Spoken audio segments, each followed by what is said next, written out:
Welcome, ciao, this is Davide Alaska to Patagonia, and today we're gonna talk about Skyroam and a little review, unboxing and review of the Skyroam. For full disclosure, this is not a paid review, and I received the product for free of charge from Skyroam. They started to support my adventure right from the beginning, so in 2015 with the previous model. And I was not asked to make a review, and the opinions expressed in these reviews are just my own.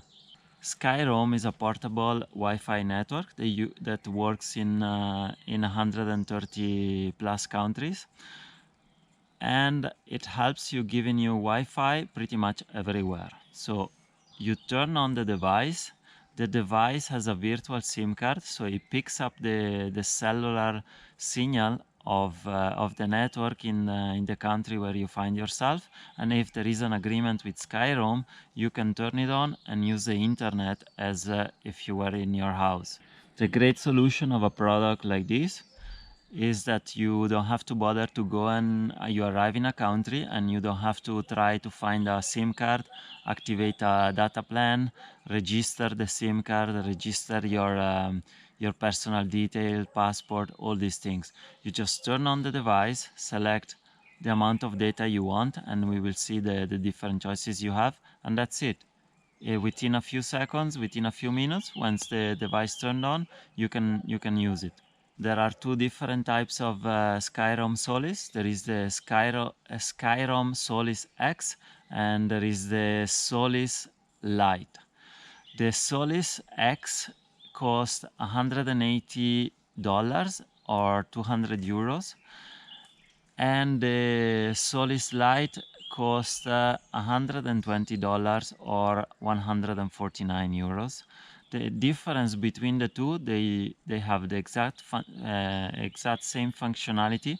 The Skyroam X has a camera, an 8 megapixel camera, a microphone, and a speaker. For our usage while we bike travel, I think the Solis Lite is more appropriate because we already have an action cam like the GoPro, so we don't need an extra camera. Both the Solis X and the Solis Lite, they double as a power bank. Inside there are two big batteries of let me see, 3,350 milliampere each, so it's 6,700 milliampere, and it works with it has a USB-C port where you can insert an adapter that comes with the box, and with the USB adapter that you find in the box, you can charge all the USB devices as you normally would with a normal power bank. Inside the box, you find the device, you find a USB-C cable, and you find a USB-C to USB adapter. The device weighs about 300 grams. The battery lasts about up to 16 hours. It works with a dual band Wi-Fi, so it has a 2.5 gigahertz and a 5 gigahertz signal. You can connect up to 10 devices. Skyroam is a pay-as-you-go service, so you don't have to log into any contract of any kind to use it. You have three different choices that you can make to purchase your data.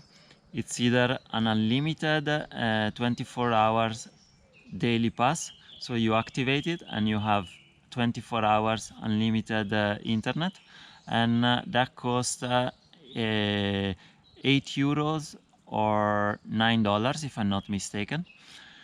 And the second option is to buy slots of 1 gigabyte of data that they last for 1 month.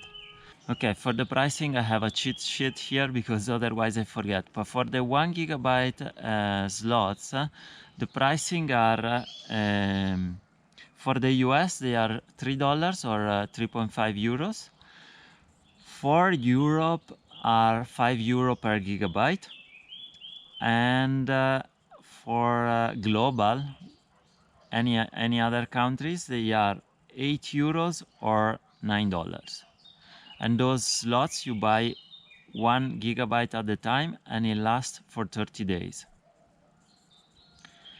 The third option is to buy an unlimited monthly package, and that costs €80 or $99.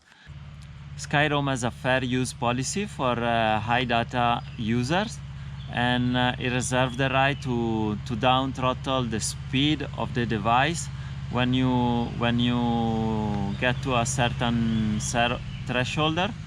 And I don't know exactly because it's not fully disclosed, but from my usage, the daily passes, they are around 1 gigabyte, I think, and for the monthly pass, I think it's around 20 gigabytes.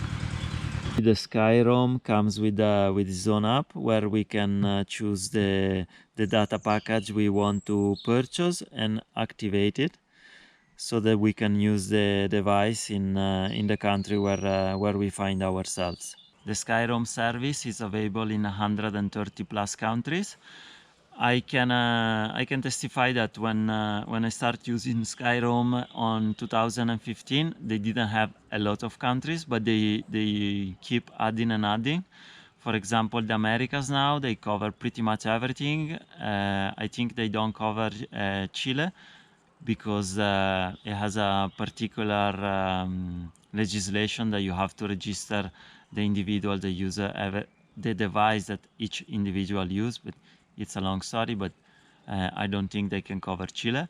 In Africa, they added a bunch of more countries since I crossed the continent, but obviously it's not available everywhere. So the Americas, it's covered pretty much everywhere. Europe, everywhere, I think. Asia, most of the countries. Africa, they are adding loads of countries, but on top of my head, Sudan, Ethiopia is not covered, Malawi, Namibia is not covered of the route that I did. The advantage of a product like Skyroam obviously is the fact that you don't have to go and look for a SIM card as soon as you arrive in a country. You can just turn it on and use it if the country is covered. And that also is an advantage, because sometimes at the borders they always run scams with the SIM card. If you're not really careful, they charge you like 4 or 5 or 10 times what you should pay for a SIM card. And sometimes the whole process is a little bit confusing. It requires documents, your passport, some fiscal code. There is some red tapes that they are adding in various countries to obtain a SIM card and use it. Sometimes there are things that you're not aware of. For example, in Uganda, I remember I bought a SIM card, and you have to pay a social tax on it to use it. Otherwise, social media doesn't work. It's a social media tax. I mean, there are every country has different rules for this SIM card, and sometimes it's difficult to obtain one very quickly, and they always try to charge you for the most expensive data plan when there are data plans that are more convenient. So in this product is definitely much more convenient. Another great use of a device like that is when you go through many countries in a small amount of time. Let's say you're touring around the Balkans. You might be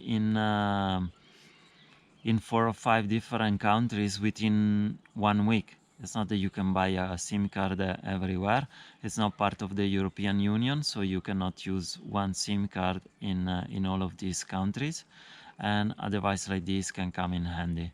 The disadvantages of this solution is the fact that maybe you find yourself in a country that is not covered. So this device, it's basically useless when you are in a country like that. It's one more device to carry, and it's 300 grams. The fact that you can use it as a power bank kind of offset this disadvantage. And obviously is a little bit more expensive than just buy a local SIM card. All in all, it's something that I like to carry because it's one solution that saved me in a few tricky situations. Obviously, you don't really need to rely on internet communication all the time, but there was a few occasions that it came very handy. I wouldn't encourage everybody that does bike traveling to buy this device, but if you can afford it, it's something that you could consider. But again, the device is on the pricey side and is expensive to pay up front. There is the option to rent it as well. If you're touring for a few months, you might consider the option of just rent it. That's my 2 cents about the Skyroam Solis. Hit the like button if you found this information useful. Subscribe if you haven't already. Hit the notification bell for notification, and remember, if the notification is not in your language, just go in the channel and you'll see the tutorials or the review in English as well. I'll see you in the next video. Ciao.